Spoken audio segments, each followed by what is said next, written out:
En 1984, en San Diego, California, un comediante llamado Dick Shawn estaba haciendo su show. Era uno de esos comediantes que otros comediantes admiran. Era excéntrico, físico, impredecible. Era el tipo de artista que en cualquier momento podía hacer cualquier cosa en el escenario y el público lo seguía, porque nunca sabía dónde iba. Escenario normal, audiencia normal. Un martes en que la gente había pagado para reírse un rato. En un momento del monólogo, Dick Shawn se desplomó. Cayó al suelo y se quedó quieto.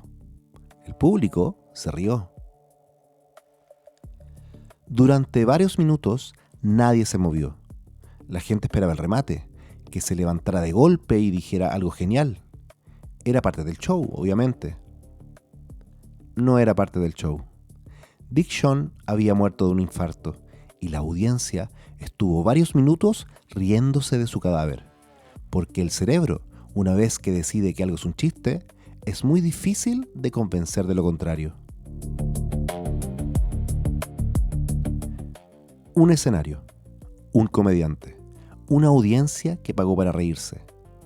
Ese contexto instaló un marco tan poderoso que bloqueó la realidad por completo.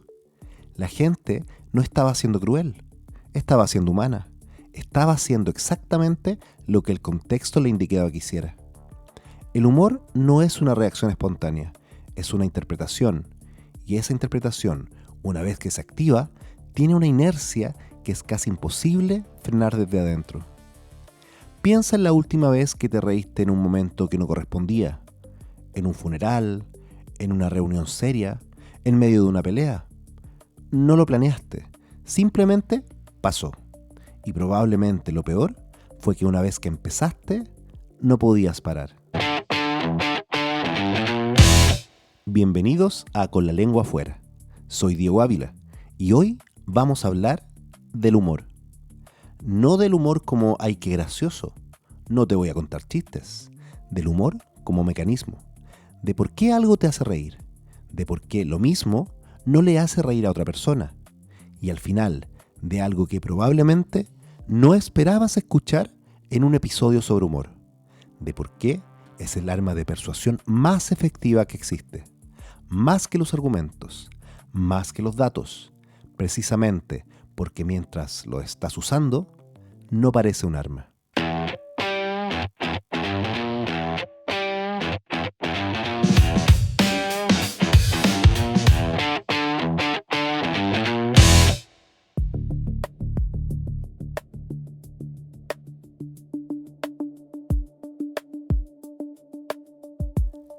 Antes de que sigamos, hagamos una prueba. Intenta explicar por qué algo que encontraste gracioso era gracioso. No cuentes el chiste. Explica el mecanismo.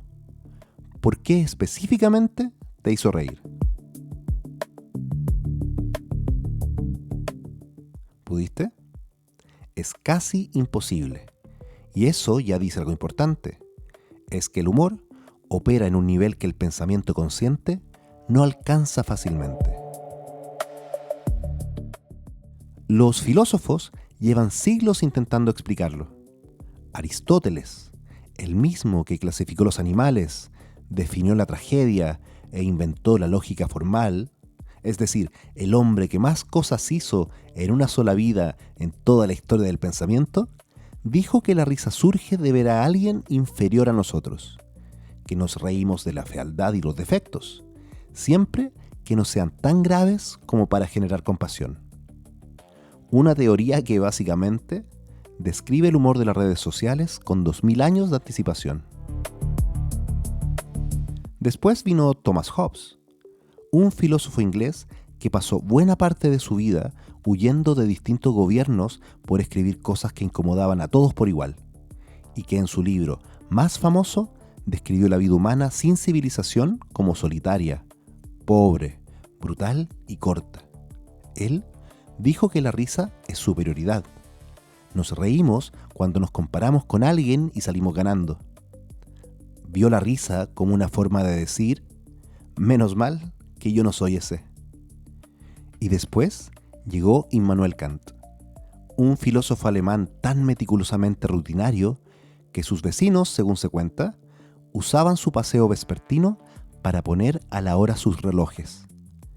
El hombre, que nunca viajó a más de 90 kilómetros de su ciudad natal, aún así escribió algunas de las ideas más influyentes de la filosofía occidental.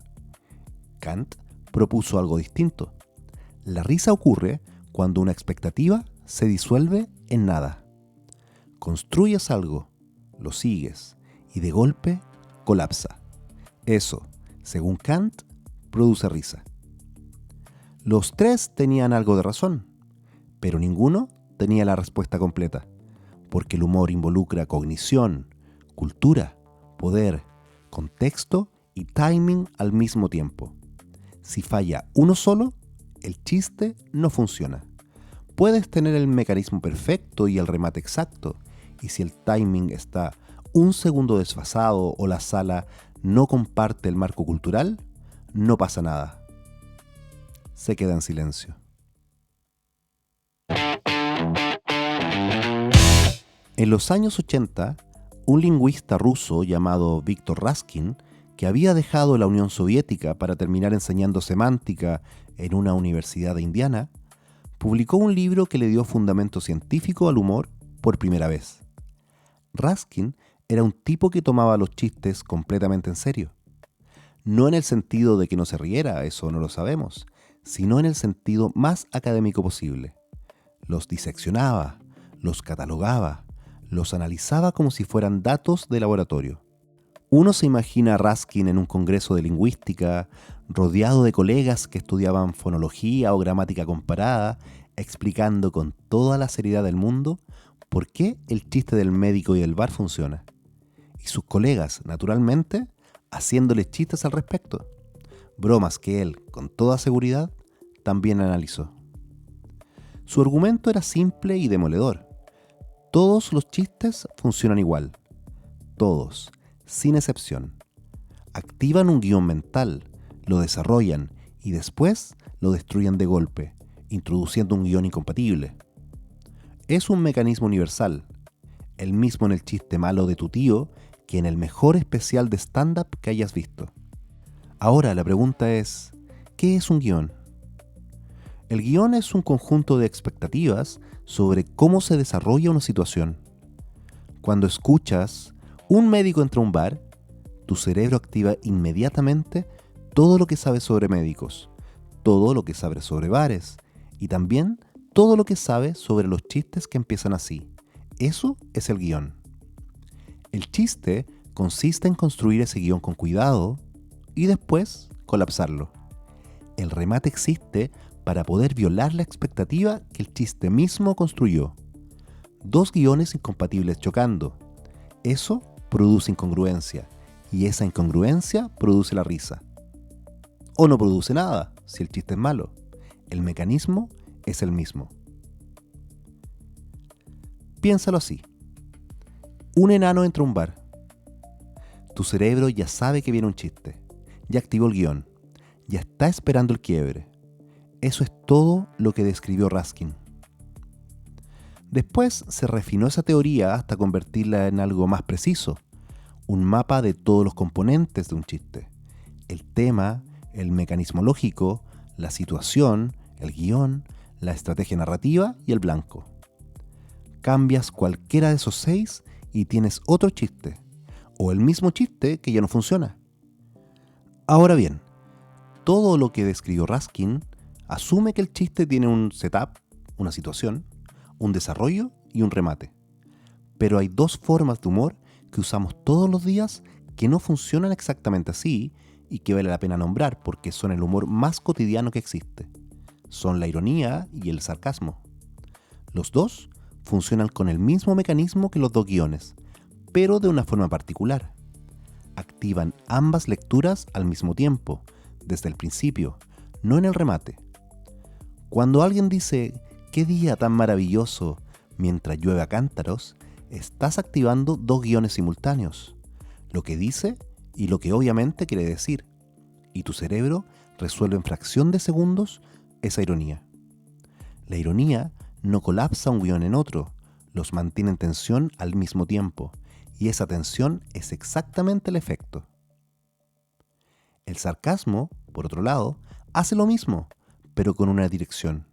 Apunta hacia alguien. ¿Qué solución tan brillante? Dicho después de que alguien metió la pata. Activa el guión del elogio y el guión de la crítica al mismo tiempo, y la persona a quien va dirigido siente los dos. Es el mecanismo de Raskin en su versión más cotidiana y también más afilada, y es probablemente el tipo de humor que más usamos sin darnos cuenta de que lo estamos usando. Pero si todos los chistes usan el mismo mecanismo, ¿por qué hay chistes bien construidos que igual no funcionan? Porque el mecanismo es necesario, pero no es suficiente. También necesitas condiciones, y la más difícil de generar es el timing. Hay un filósofo francés de principios del siglo XX que se llamaba Henri Bergson. Era el tipo de intelectual que llenaba auditorios en París solo para escuchar sus conferencias, algo que los filósofos generalmente no logran ni en sus sueños más febriles. Bergson dedicó un libro entero a analizar la risa. Solo eso. Un libro cuyo único tema es ¿por qué nos reímos? Esto suena como el proyecto más destinado al fracaso posible, intentar explicar algo que en el momento en que lo explicas ya dejó de ser gracioso. Pero Bergson era de esos tipos que se meten en los problemas imposibles sin disculparse. Este filósofo decía que la risa exige anestesia del corazón, que para reírte de algo necesitas cierta distancia emocional. La risa y la emoción intensa no son compatibles. Por eso no sueles reírte en los funerales, aunque el chiste esté perfectamente construido. Por eso hay cosas que con el tiempo se vuelven graciosas, aunque en el momento fueran dolorosas. La distancia emocional es parte del combustible. Y el timing, es decir, el momento exacto en que entregas el remate, es la habilidad de colapsar el guión cuando el oyente está en el punto máximo de expectativa. Ni antes, para que lo anticipe, ni después, en que lo pierde. Los experimentos muestran que el margen es de fracciones de segundo. Los comediantes que parecen naturalmente graciosos generalmente son personas que calibraron ese timing durante años de práctica, hasta que se volvió invisible.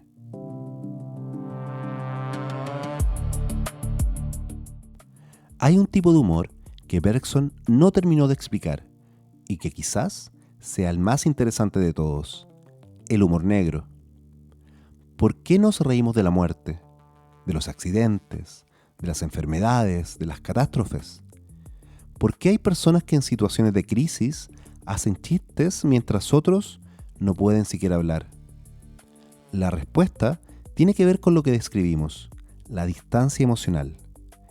El humor negro es el mecanismo que el cerebro usa para crear esa distancia cuando la situación es demasiado intensa para poder procesarla de frente.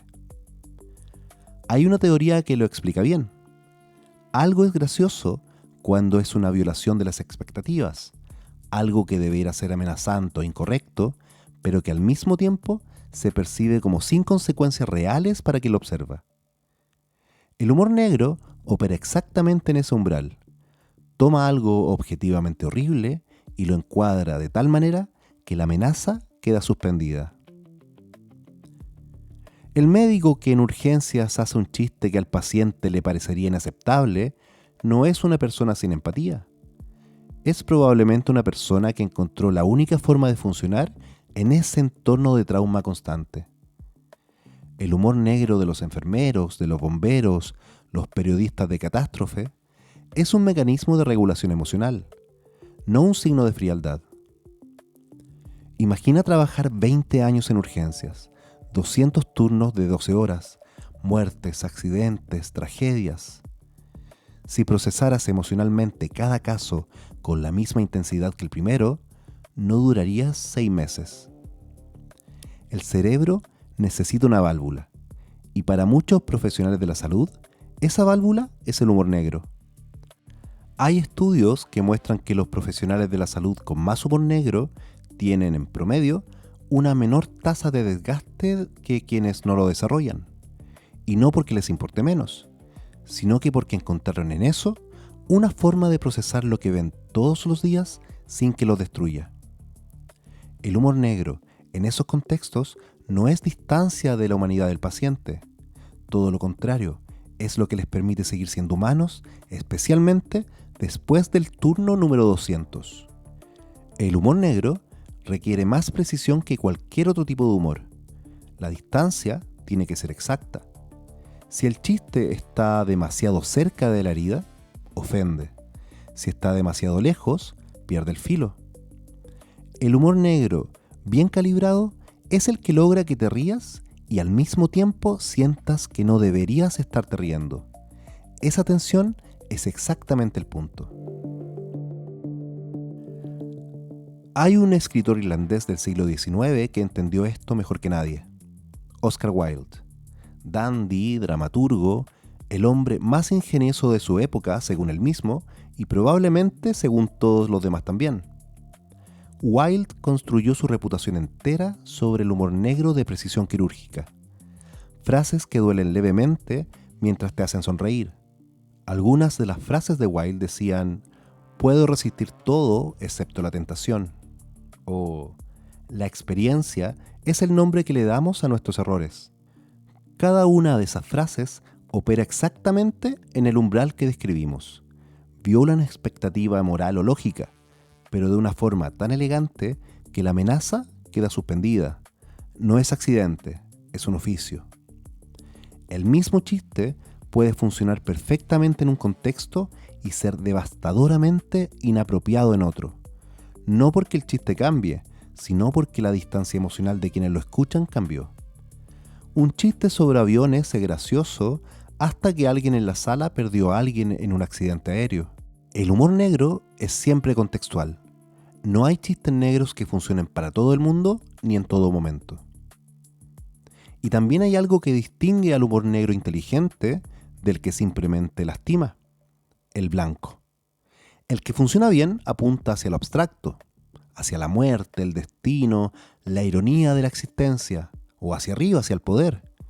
El que hace daño apunta hacia abajo, hacia quien ya está en una posición vulnerable. La diferencia no siempre es obvia, pero existe.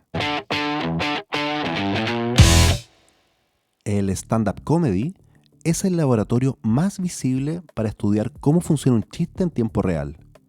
No hay edición, no hay segunda toma. El comediante está solo en el escenario y el público responde o no responde en el momento exacto. Jerry Seinfeld es probablemente el comediante de stand-up más exitoso de los últimos 50 años.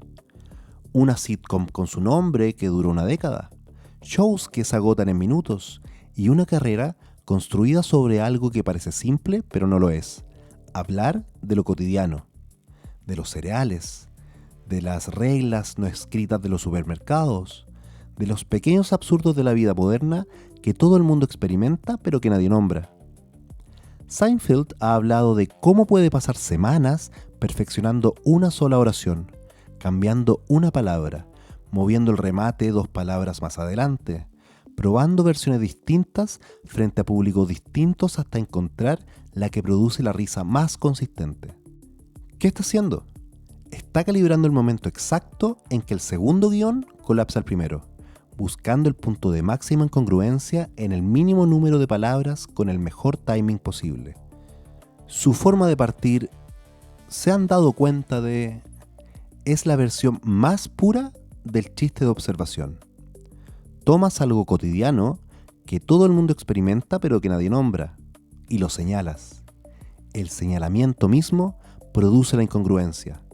No inventas nada, solo le dices al público lo que ya sabe, pero que nunca había formulado, y eso libera algo. Los Simpson llevan 30 años siendo el laboratorio de humor más grande de la historia de la televisión. Lo que hacen con el mecanismo de Raskin es particular. El público ya tiene el guión instalado desde hace décadas. Conoce a los personajes, sus tics, sus reacciones, y la serie lo sabe. Por eso puede colapsar el guión con una sola palabra, una mirada de Homero, un silencio de Marge. No necesita construir la expectativa desde cero, porque ya está construida en la memoria colectiva de media humanidad. Es el humor de complicidad en su forma más eficiente. El chiste funciona porque el público llegó con el trabajo hecho. En Chile está Edo Caroe, un comediante chileno que trabaja el registro más difícil de todos, el humor negro de precisión. No el humor negro de los memes, ese que simplemente dice algo horrible y espera que la incomodidad sea suficiente. El de Caroe es más exigente. Construye una situación que va en una dirección perfectamente razonable y en el remate la colapsa hacia algo que duele levemente mientras te hace reír. La incomodidad no llega después de la risa, llega al mismo tiempo. Eso es exactamente lo que Bergson describió como el umbral perfecto del humor negro. Lo suficientemente cerca para que duela, lo suficientemente lejos para que el dolor se convierta en carcajada. Estos 3 ejemplos, Jerry Seinfeld, Los Simpsons, Edo Caroe, los 3 trabajan el mismo mecanismo de Raskin, construir una expectativa y destruirla, y producen experiencias completamente distintas, porque el mecanismo es el armazón. Lo que los hace únicos es el registro, el tono y hacia dónde decides apuntar. Lo que todos tienen en común es que saben que el público ya tiene el guión instalado. Lo que hacen es elegir exactamente cuándo y cómo colapsarlo. El stand-up no es solo entretenimiento, es la demostración más transparente de cómo funciona el humor.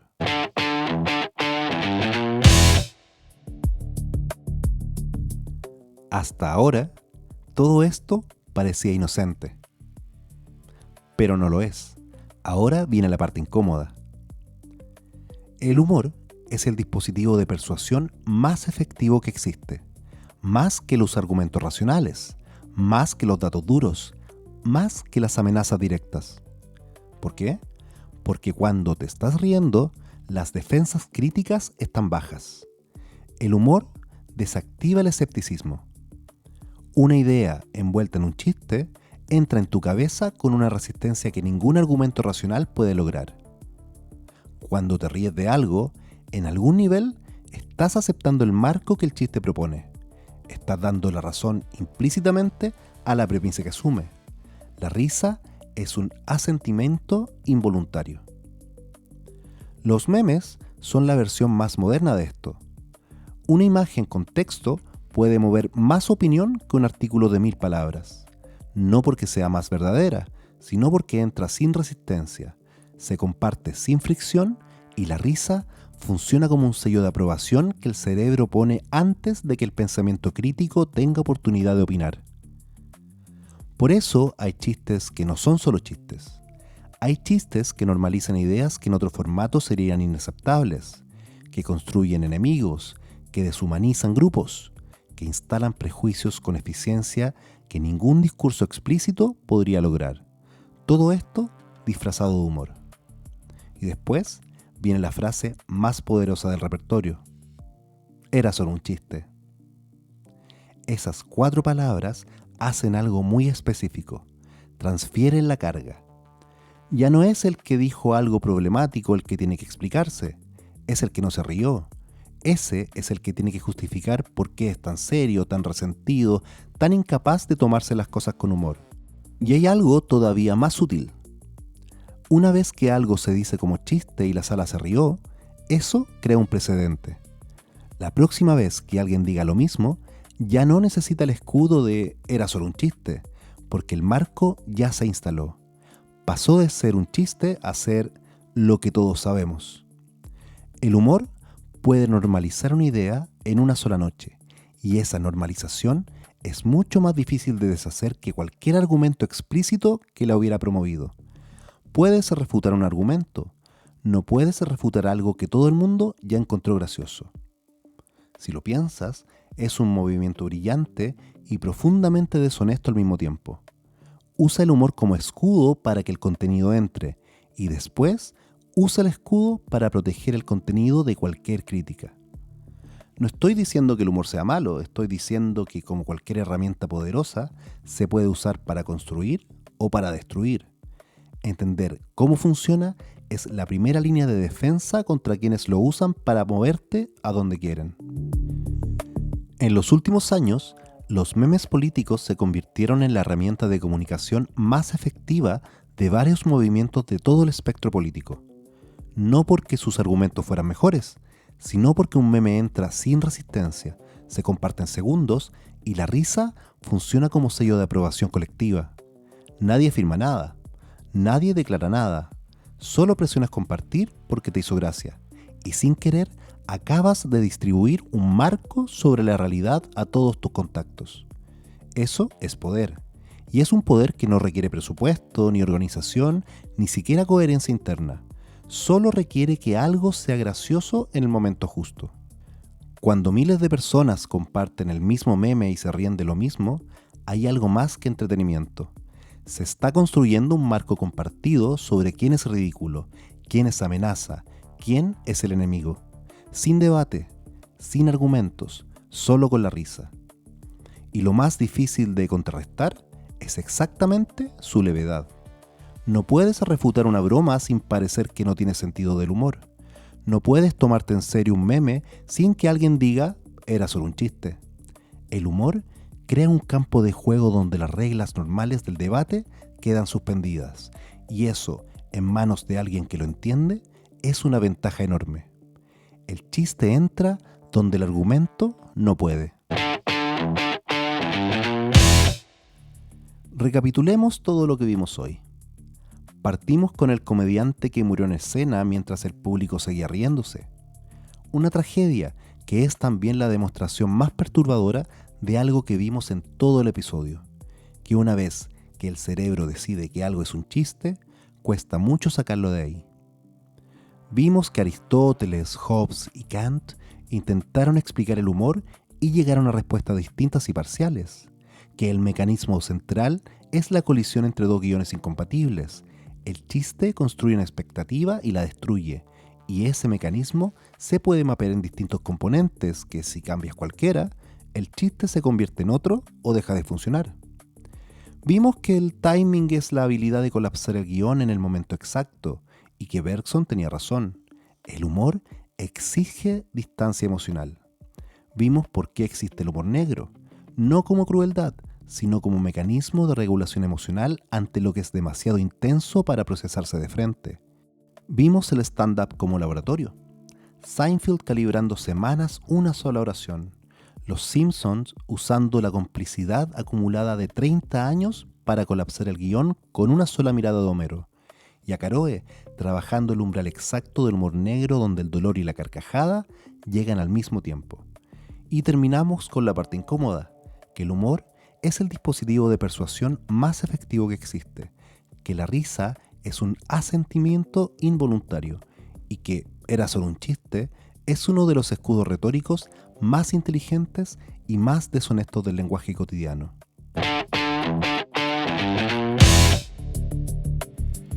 Volvamos un momento a San Diego, 1984. La audiencia que se rió del cadáver de Dick Shawn no era cruel, era humana. Estaba haciendo exactamente lo que el contexto le pedía: reírse. El marco estaba instalado desde que compraron la entrada, y ese marco fue más fuerte que la realidad. Eso es exactamente lo que vimos hoy. El humor no es una reacción, es una interpretación, y esa interpretación, una vez activa, puede bloquear lo que tienes frente a los ojos. Puede hacer que aceptes una premisa sin darte cuenta.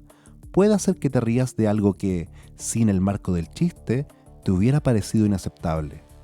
La próxima vez que algo te haga reír, tómate un segundo, no para arruinarte el chiste, sino para preguntarte qué marco estás aceptando. A veces, la risa decide por ti. En el próximo capítulo, vamos a hablar de algo que parece muy sencillo y no lo es para nada: decir te quiero. 2 palabras, 8 letras, y sin embargo es una de las frases más difíciles, más cargadas y más ambiguas que un ser humano puede pronunciar. ¿Por qué cuesta tanto decirlo primero? ¿Por qué hay personas que lo sienten con total claridad y nunca lo dicen? ¿Y qué pasa lingüísticamente en el segundo de silencio que sigue a esas dos palabras. No te lo pierdas. Soy Diego Ávila. Esto es Con la lengua afuera, porque detrás de cada palabra hay mucho más de lo que parece.